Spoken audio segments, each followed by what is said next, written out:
Hi everyone, welcome to Turkish Lessons. My name is Yasin. Durak, I will help you learn today other forms of personal pronouns. As you see, these are the pronouns in Turkish that you will learn with different prepositions. Example for her, him, its, and like this examples. Now, before I talk much about English, let me focus on Turkish more with you.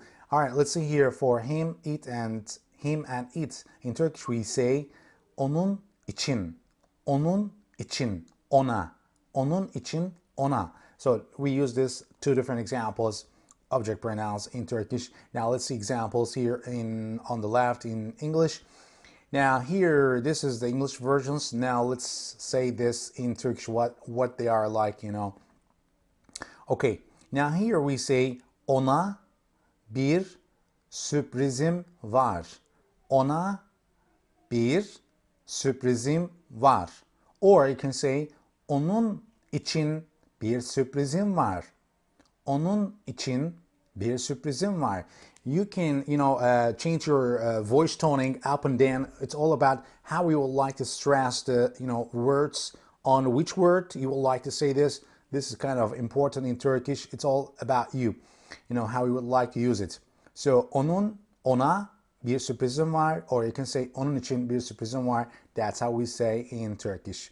Now, bu onun için mi? Bu onun için mi? Or you can say bu ona mı? Bu ona mı? This is how you can hear from Turkish speakers. There are two different ways we say. Bu onun için mi? This is a question form. Is this for her or for him or for it? This is the same forms of personal pronouns in Turkish. This is how we say. Onun için mi or ona mı? That's how we say. Now here, her şeyi onun için yaptım.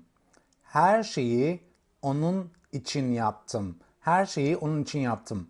Now, I would like to, remind you one more time. This, him, her, or it is the same in Turkish for onun için or ona. Okay, that's how we say. Just write it down somewhere that it doesn't change for us in Turkish.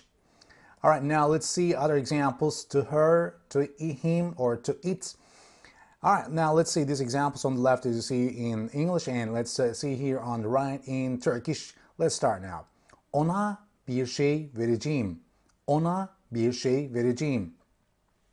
Well, in English, it's kind of different to use this. We don't need to use something here in English, but in any case, I just, try to help you, articulate the situation, that how it works in Turkish. That's why I had to put something in between these two things, tell, verb, and object pronoun. That's why I put here something.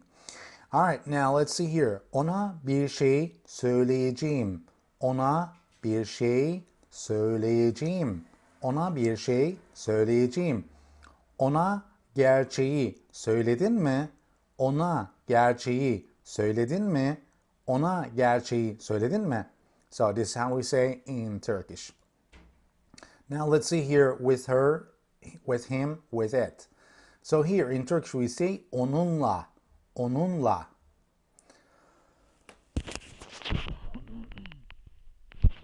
All right, now let's see here.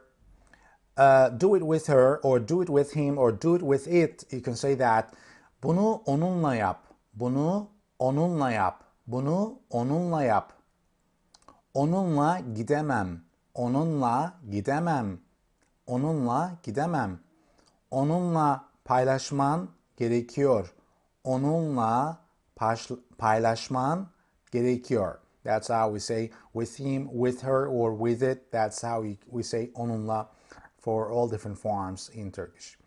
All right, now let's see here. Thanks to her, thanks to him, thanks to it. That means onun sayesinde. Onun sayesinde. Well, in any case, I just would like to, understand, why we say sayesinde, thanks to, we translate this way.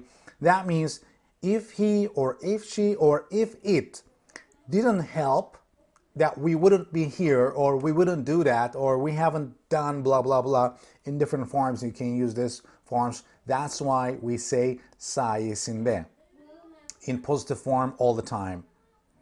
All right, now let's see here in Turkish where I say thanks to him, because he helped us, that's why we are safe. Onun sayesinde, onun sayesinde güvendeyiz. Onun sayesinde güvendeyiz. Güvendeyiz.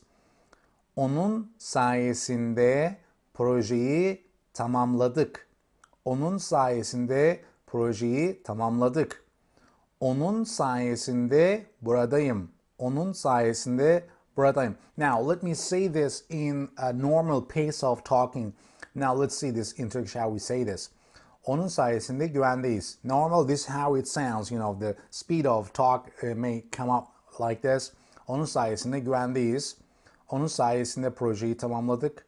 Onun sayesinde buradayım. Maybe the way I use this example is kind of a little much faster actually than when I teach, but this is how you can actually should learn the way that people of Turkish people, you know, speak the language. All right, now let's see here other examples. Because of her, because of him, because of it. So in Turkish we use because of. In Turkish means yüzünden or dolayı. There are two ways that we use yüzünden or dolayı. Now here the object pronoun formation changes. If you use yüzünden, then you should put before that onun, or if you use dolayı, so you should change the object pronoun as ondan. All right, that's all we should use this way. All right, now let's see this in Turkish. I'm living here because of him.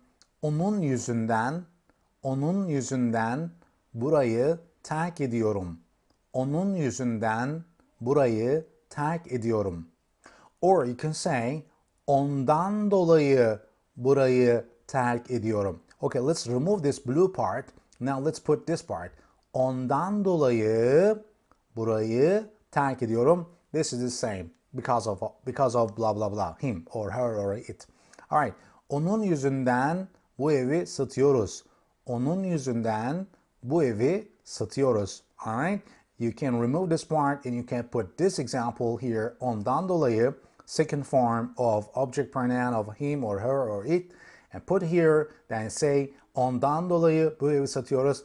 This is the same sound or the meaning, you know, you can give to Turkish speakers or people that speaks Turkish with you.